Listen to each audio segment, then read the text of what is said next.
नमस्कार जोहार, मैं पायल द्विवेदी और आप देख रहे हैं न्यूज झारखंड। तो चलिए जानते हैं सुबह से लेकर शाम तक की 25 मुख्य खबरों को। पेसा कानून को झारखंड में जल्द लागू कराए सीएम हेमंत। राज्यपाल संतोष गंगवार शुक्रवार को विश्व आदिवासी दिवस के मौके पर बिरसा मुंडा स्मृति पार्क में बतौर मुख्य अतिथि पहुंचे थे। इस दौरान उन्होंने मुख्यमंत्री हेमंत सोरेन से राज्य में पेसा कानून जल्द से जल्द लागू करने का आग्रह किया। राज्यपाल संतोष गंगवार ने अपने भाषण में कहा कि जनजातीय समुदाय की पारंपरिक शासन व्यवस्था की मजबूती के लिए राज्य में पेसा कानून लागू किया जाना आवश्यक है। वर्तमान में देश में झारखंड एकमात्र ऐसा राज्य है जहां पेसा कानून लागू नहीं है। मैं मुख्यमंत्री हेमंत सोरेन से आग्रह करता हूं कि वह जल्द ही इसे राज्य में लागू कराए। उन्होंने यह भी कहा कि मुझे यह कहते हुए गर्व हो रहा है कि आदिवासी समुदाय में दहेज प्रथा जैसी चीज नहीं है, लेकिन विडंबना है कि जनजातीय समाज में डायन प्रथा जैसी कुरीतियां अभी भी है। जन जागरण लाकर इसे दूर करने की आवश्यकता है। इस अवसर पर मैं सभी से आग्रह करता हूं कि शिक्षा के प्रति और जागरूक बने। शिक्षा किसी भी समाज के सामाजिक तथा आर्थिक प्रगति में महत्वपूर्ण भूमिका निभाती है। 15 लाख के इनामी पीएलएफआई के जोनल कमांडर के घर खूंटी पुलिस की दबिश। मार्टिन का साला हिरासत में। खूंटी पुलिस उग्रवादियों की सफाई में एक बार फिर जुट गई है। देर रात खूंटी पुलिस पीएलएफआई के एरिया कमांडर मार्टिन केरकेट्टा के तलाश में घर पहुंची। तोरपा एसडीपीओ ने नेतृत्व में पुलिस की टीम गुमला जिले के कामडारा थाना क्षेत्र स्थित चुआ टोली मार्टिन का घर और टंगरा टोली स्थित मार्टिन के ससुराल पहुंचकर छापेमारी की। इस दौरान पुलिस की टीम घरों की तलाशी ली। हालांकि मार्टिन घर में नहीं था। पुलिस परिजनों ने कहा कि वे सरेंडर कराएं। वहीं मार्टिन के साला पवन को पुलिस हिरासत में लिया है। पवन से खूंटी पुलिस पूछताछ कर रही है। खूंटी एसपी अमन कुमार ने बताया कि जिले में बचे दस्ते को लेकर विशेष अभियान चलाया जाएगा। इसके लिए एक्शन प्लान तैयार किया गया है। झारखंड के इस जिले में 12,000 लोगों का राशन कार्ड होकर रद्द। यह है कारण। पूर्वी सिंहभूम जिले में 12,000 लोगों के राशन कार्ड रद्द किए जाएंगे। इसका कारण यह है कि इन लोगों ने 6 माह और उससे ज्यादा समय से राशन नहीं उठाया है। इसमें राष्ट्रीय खाद्य सुरक्षा अधिनियम, राज्य खाद्य सुरक्षा योजना से बने ग्रीन राशन कार्ड भी शामिल है। ये 12,000 राशन कार्ड शहरी क्षेत्र के हैं। इसमें जमशेदपुर अक्षय क्षेत्र, गोलमुरी सह जुगसलाई क्षेत्र, जुगसलाई नगर परिषद, मानगो नगर निगम क्षेत्र शामिल है। प्रभात खबर में छपी खबर के मुताबिक 6 माह से राशन नहीं लेने वाले कार्डधारियों का राशन कार्ड को रद्द करने की अनुशंसित रिपोर्ट शहरी क्षेत्र के पीडीएस डीलरों ने जमशेदपुर विशिष्ट अनुभाजन पदाधिकारी के कार्यालय में जमा कर दी है। हर दिन पीडीएस दुकानों से खाद्यान्न के वितरण की ऑनलाइन मॉनिटरिंग की जा रही है। जिन पीडीएस डीलरों का वितरण का प्रतिशत कम है, उन्हें डीसी के आदेश से शो कोस कर लिखित जवाब मांगा जा रहा है। इस पर पीडीएस डीलरों ने चिन्हित 12,000 राशन कार्ड को रद्द करने की अनुशंसा की है। हालांकि यदि कोई वैध कारण के साथ आवेदन करे कि राशन क्यों नहीं उठाया है, तो विभागीय पदाधिकारी वैसे आवेदनों की समीक्षा करेंगे और फिर से उनका राशन कार्ड बन जाएगा। हालांकि यह कदम विभागीय पदाधिकारी जिले में राशन कार्ड के कोटे की रिक्तियों के अनुरूप ही उठा सकेंगे। 10 और 11 अगस्त को झारखंड के उत्तरी हिस्से में भारी बारिश की संभावना। राज्य में आने वाले दिनों में सक्रिय मानसून का असर देखा जाएगा। मौसम विज्ञान केंद्र की माने तो 10 और 11 अगस्त को राज्य भर में भारी बारिश होगी। इस दौरान कुछ हिस्सों में भारी बारिश के साथ वज्रपात की भी संभावना व्यक्त की गई है। इसमें राज्य के उत्तरी हिस्से में मुख्य रूप से बारिश को लेकर येलो अलर्ट जारी किया गया है, जिसमें चतरा, कोडरमा, गिरिडीह, बोकारो, रामगढ़, हजारीबाग जिला शामिल है। इसके साथ ही हल्के से मध्यम दर्जे की बारिश राज्य के मध्य हिस्से में भी देखने को मिलेगी। इसमें रांची, खूंटी, बोकारो समेत अन्य जिले शामिल है, जहाँ 10 और 11 अगस्त को बारिश होगी। मौसम विज्ञान केंद्र की माने तो 12 और 13 अगस्त को राज्य के कुछ हिस्से में बारिश की संभावना है, जबकि 14 और 15 अगस्त को फिर से राज्य में भारी बारिश की संभावना है। ऐसे में लोगों को सतर्क रहने की जरूरत है। राजधानी रांची की बात करें तो यहाँ 15 अगस्त तक दिन में 1-2 बार मध्यम दर्जे की बारिश हो सकती है। वहीं कुछ हिस्से में तेज बारिश के साथ वज्रपात की भी संभावना है। मौसम विज्ञान केंद्र की माने तो अगस्त महीने में राज्य में बारिश में इजाफा दर्ज किया गया है, जिससे खेती पर भी असर पड़ा है। राज्य के अलग अलग हिस्सों में इस दौरान धान की बुआई की जा रही है। अनुमान है कि अगस्त महीने में मानसून सक्रिय रहेगा। टेंडर कमीशन, पूर्व मंत्री आलमगीर आलम की जमानत अर्जी पर बहस पूरी, आदेश सुरक्षित। टेंडर कमीशन मामले में जेल में बंद पूर्व मंत्री आलमगीर आलम की जमानत याचिका पर पीएमएलए की विशेष कोर्ट में सुनवाई हुई। मामले में दोनों पक्षों की ओर से कोर्ट में बहस पूरी की गई। इसके बाद कोर्ट ने मामले में फैसला सुरक्षित रख लिया। दरअसल 19 जुलाई को याचिका दाखिल कर आलमगीर आलम ने कोर्ट से जमानत की गुहार लगाई थी। 15 मई को ईडी ने आलमगीर आलम को गिरफ्तार किया था। इससे पहले समन जारी कर ईडी दफ्तर बुलाया था और 2 दिनों तक पूछताछ की थी। मामले में पूर्व मंत्री समेत 9 की अब तक गिरफ्तारी हुई है। बता दें कि 3000 करोड़ की प्रोसीड ऑफ क्राइम के तहत ईडी ने कार्रवाई की है। ईडी की जांच में 35 करोड़ से अधिक का नकद बरामद हुआ था। पूर्व मंत्री आलमगीर आलम के आप्त सचिव के नौकर जहांगीर आलम के ठिकाने से 32.20 करोड़ रुपए बरामद हुए थे। विधानसभा चुनाव से पहले हेमंत सोरेन का बड़ा ऐलान, कहा इस बार चुनाव जीते तो हर परिवार को देंगे 1-1 लाख। मुख्यमंत्री हेमंत सोरेन गुरुवार को जमशेदपुर के उलियान में आयोजित झामू मोल के केंद्रीय अध्यक्ष रहे शहीद निर्मल महतो के शहादत दिवस पर उनकी प्रतिमा पर माल्यार्पण करने गए और उन्हें श्रद्धांजलि दी। श्रद्धांजलि अर्पित करने के बाद वहां सभा स्थल पर पहुंचे और मंच से बड़ा ऐलान किया। उन्होंने कहा कि इस बार अगर चुनाव जीते तो झारखंड में हर परिवार को सरकार 1-1 लाख रुपए देगी। इसे लेकर फॉर्मूला तैयार कर लिया गया है। मुख्यमंत्री हेमंत सोरेन ने कहा कि झारखंड के गरीब गुरबा को मजबूत करने के लिए उनकी सरकार दिन रात काम कर रही है। राज्य में अगली सरकार भी उनके गठबंधन की ही बनेगी। उन्होंने तय किया है कि अगली बार सरकार बनने के बाद राज्य के हर घर तक 1-1 लाख रुपए पहुंचाएंगे। बीजेपी को चुनौती देते हुए मुख्यमंत्री हेमंत सोरेन ने कहा कि हिम्मत है तो कल चुनाव करा ले, परसों ये लोग साफ हो जाएंगे, राजनीति से इनका नामो निशान मिट जाएगा। मुख्यमंत्री ने अपने 22 मिनट के भाषण में झारखंड सरकार की योजनाओं और जनहित में किए गए कार्यों की जानकारी दी। वहीं केंद्र की मोदी सरकार और उनकी योजनाओं को जमकर कोसा। ई रिक्शा चालकों की समस्या का होगा समाधान, दीपक बिरुआ का बयान। ई रिक्शा चालक गुरुवार को सुबह से अपनी मांग को लेकर उत्तम यादव के नेतृत्व में अनिश्चितकालीन धरना पर परिवहन मंत्री दीपक बिरुआ आवास के बाहर सुबह से धरना पर बैठे हुए थे। रात्रि 9 बजे पुराना विधानसभा में परिवहन मंत्री से कांग्रेस रांची महानगर अध्यक्ष कुमार राजा के द्वारा मुलाकात हुई। ई रिक्शा चालक ने अपनी समस्या बताई। परिवहन मंत्री ने कहा कि ट्रैफिक एसपी नगर विकास सेक्रेटरी से बात करके तत्काल इस समस्या का समाधान करूंगा। ई रिक्शा चालक की जो मांग थी कि जो 200 गाड़ी जब्त किए गए हैं उसे थाने से छोड़ दिया जाए एवं सभी रिक्शा चालकों की परमिट किया जाए। ई रिक्शा चालक की जो मांग थी जो 200 गाड़ी जब्त की है उसे थाने से ही छोड़ दिया जाए एवं सभी रिक्शा चालकों को परमिट दिया जाए। नगर निगम के द्वारा 113 रूट जो बनाए गए हैं, जो मात्र 1.5 किलोमीटर तक ही ई रिक्शा चलाया जा सकता है, ई रिक्शा को कम से कम 5 किलोमीटर तक का रूट दिया जाए। इस पर मंत्री ने भी अपनी सहमति दी है। उन्होंने कहा कि मैं तत्काल एक बैठक बुलाकर इस समस्या का जल्द से जल्द समाधान करूंगा। चतरा में टीपीसी उग्रवादियों का उत्पात, कोल ट्रांसपोर्टिंग में लगी हाईवा पर फायरिंग, थाना प्रभारी ने आगजनी की योजना विफल की। जिले में देर रात टीपीसी उग्रवादियों का उत्पात देखने को मिला है। गुरुवार देर रात जिले के टंडवा थाना क्षेत्र के सतवाहिया में उग्रवादियों ने गोलीबारी की है। इस घटना के बाद डीजीपी अनुराग गुप्ता के निर्देश पर डीआईजी सुनील भास्कर ने जिले के एसडीपीओ और थाना प्रभारी को अलर्ट किया है। डीआईजी ने कहा है कि उग्रवादियों के खिलाफ लगातार अभियान चलाएं और नाइट पेट्रोलिंग भी लगातार करते रहें। किसी भी कीमत पर बड़ी घटना नहीं होनी चाहिए। लातेहार जिले के हैरहेंज की तरफ से 15 की संख्या में आए उग्रवादियों ने कोल ट्रांसपोर्टिंग में अलग अलग कई कंपनियां के हाईवा को रोक दिया, जिसके बाद किसी हाईवा के बॉडी में गोली मारी तो किसी का गोली मारकर शीशा फोड़ दिया। साथ ही ड्राइवर का मोबाइल फेंक दिया और हाईवा में लोड कोयला को सड़क पर गिरवा दिया। उग्रवादी सभी हाईवा में आग लगाने की योजना में लगे थे। तभी सूचना मिलते ही 5 मिनट के अंदर पीपरवार थाना प्रभारी सदल दल बल के साथ मौके पर पहुंचे और उग्रवादियों का पीछा किया, लेकिन उग्रवादी अंधेरा का फायदा उठाकर मौके से फरार हो गए। उत्पाद विभाग ने हजारीबाग में जब्त की 600 पेटी शराब। हजारीबाग के चौपारण प्रखंड पंचायत पांडे बारा के ग्राम सेलहारी स्थित सिंचाई विभाग के सरकारी भवन से उत्पाद विभाग ने लगभग 600 पेटी शराब बरामद की है। उत्पाद विभाग को यह पेटी छापेमारी के दौरान मिली, जिसे देखकर ग्रामीण भी हैरान रह गए। सहायक उत्पाद आयुक्त शिव कुमार साहू ने बताया कि उन्हें इस बारे में गुप्त सूचना मिली थी, जिसके बाद गुरुवार शाम को सिंचाई विभाग के सरकारी भवन में छापेमारी हुई और करीब 600 पेटी शराब बरामद की गई। बरामद शराब की अनुमानित राशि 50 से 60 लाख तक हो सकती है। इस अवैध शराब को बिहार में खपाने की तैयारी की जा रही थी। हालांकि इस छापेमारी में किसी को गिरफ्तार नहीं किया गया है, लेकिन विभाग इसे एक बड़ी सफलता मान रही है। कल काला बिल्ला लगाकर पढ़ाएंगे माध्यमिक टीचर्स, शिक्षक संघ का एमएसीपी की मांग को लेकर फैसला।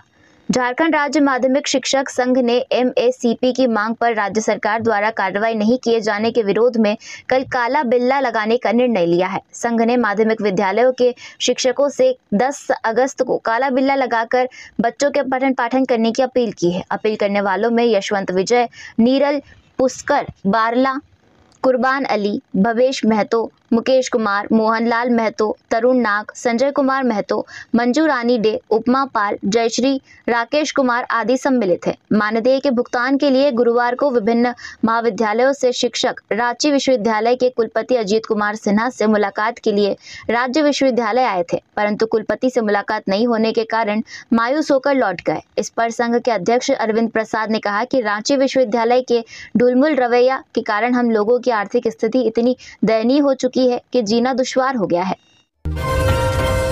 सरयू राय की बड़ी टेंशन, मेनहट कंपनी ने ठोका 100 करोड़ की मानहानि का दावा, बताई वजह। मेनहट कंपनी ने विधायक सरयू राय के खिलाफ 100 करोड़ के मानहानि का दावा करते हुए रांची सिविल कोर्ट में केस दर्ज कराया है। कंपनी की ओर से दाखिल किए गए आवेदन में कहा गया है कि सरयू राय कंपनी के मामले को विवादित बनाते हुए बार बार मुद्दा उठाते रहे हैं। इससे कंपनी की छवि खराब हुई है। ऐसे में अदालत कंपनी को 100 करोड़ रुपए क्षतिपूर्ति के रूप में दिलाए। कंपनी ने दावा किया है कि रांची में वर्ष 2005-6 में सीवरेज ड्रेनेज की कंसल्टेंसी के संबंध में प्रारंभ से लेकर अंत तक सारे निर्णय कैबिनेट या सक्षम स्तर से लिए गए हैं। शुरू में यह कार्य ORG कंपनी को दिया गया था, लेकिन उसका कार्य संतोषजनक नहीं होने पर उस कंपनी का कार्यादेश निरस्त कर दिया गया। सरयू राय ने कंपनी पर शुरू से ही अनेकों बार अलग अलग आरोप लगाकर मुद्दा उठाते रहे हैं। रांची में 5 करोड़ का डोडा NCB ने पकड़ा, ट्रक चालक और खलासी गिरफ्तार।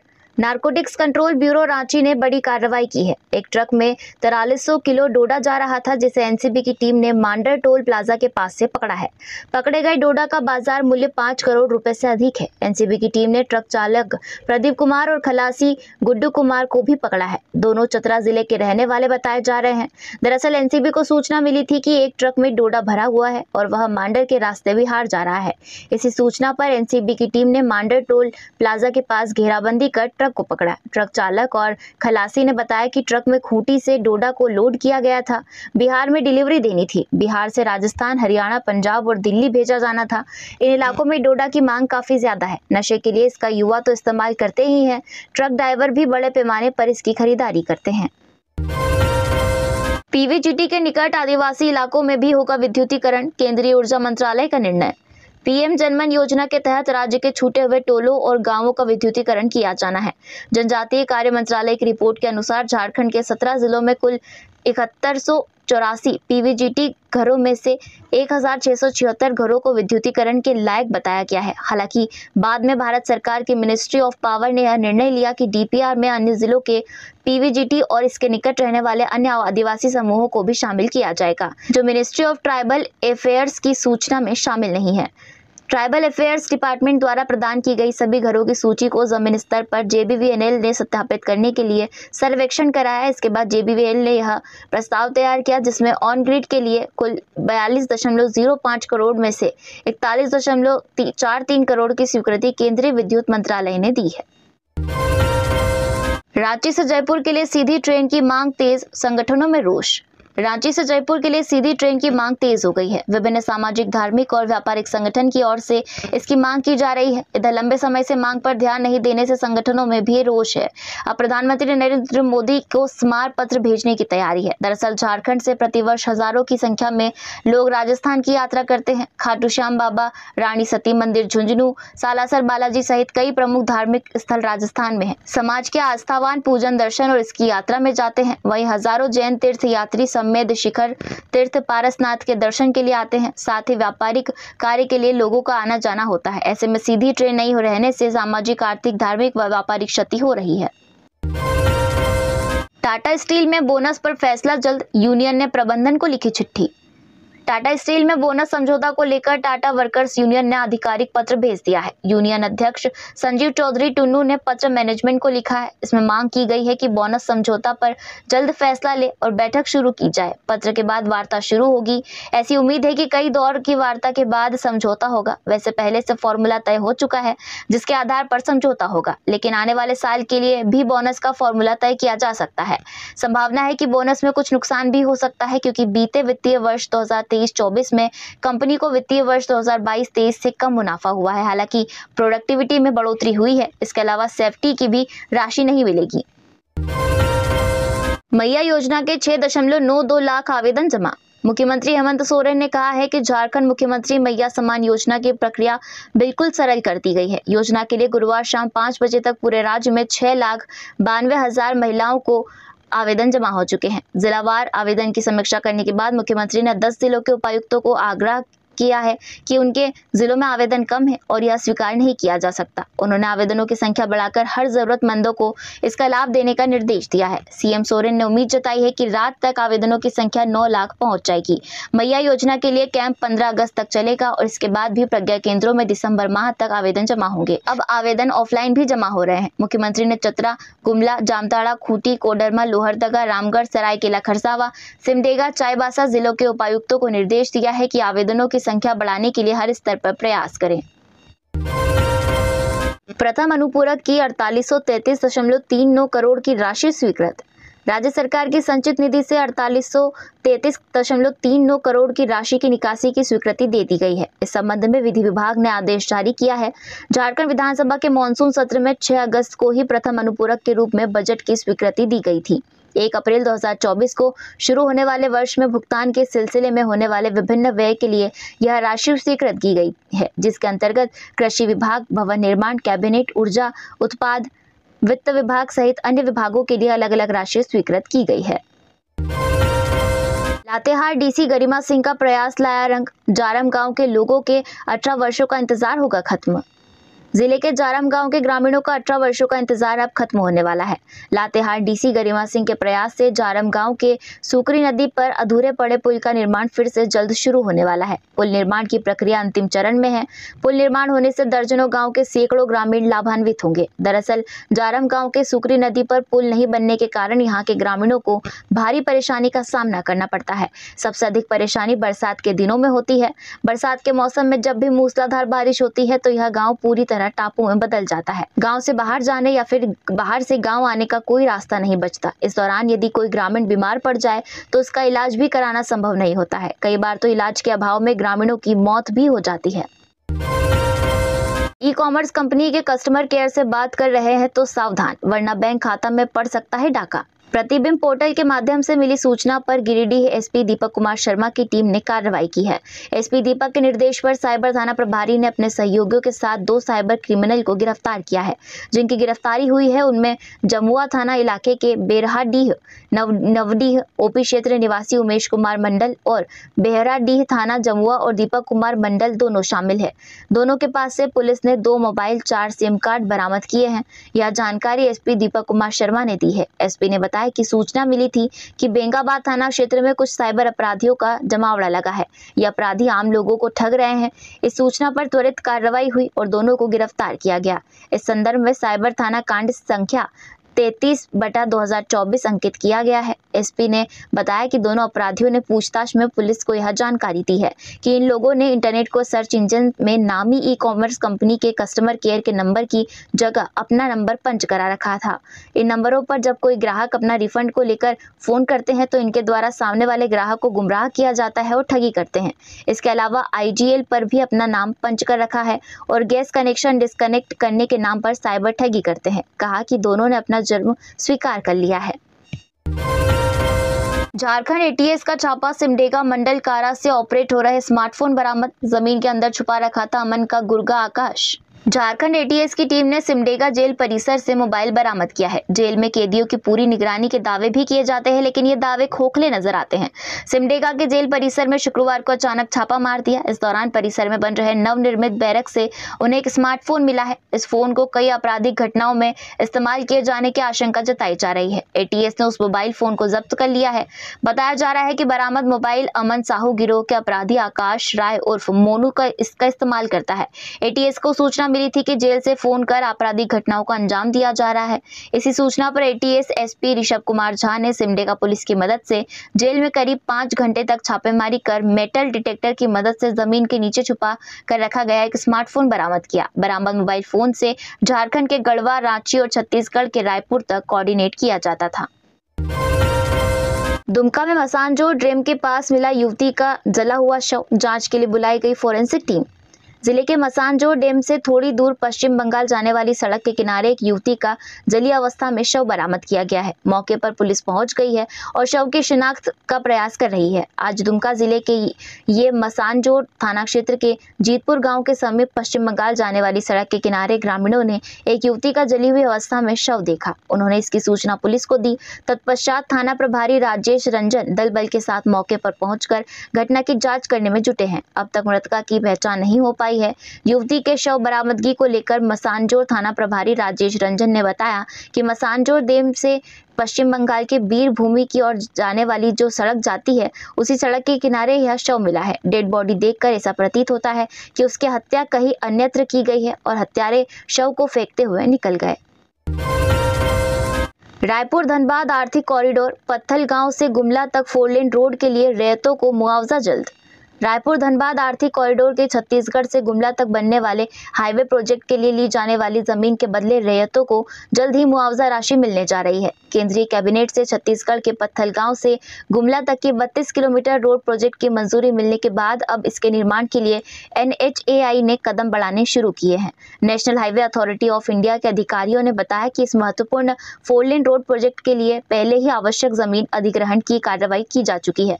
बस अब प्रशासन की ओर से राशि का भुगतान बाकी है। केंद्र से परियोजना की मंजूरी मिलने के बाद अब राशि जिला भू अर्जन कार्यालय को उपलब्ध कराई जाएगी, जिसके बाद रैयतों को राशि का भुगतान किया जाएगा। बता दें कि विगत केंद्रीय कैबिनेट की बैठक में इस रोड प्रोजेक्ट की स्वीकृति दी गई थी।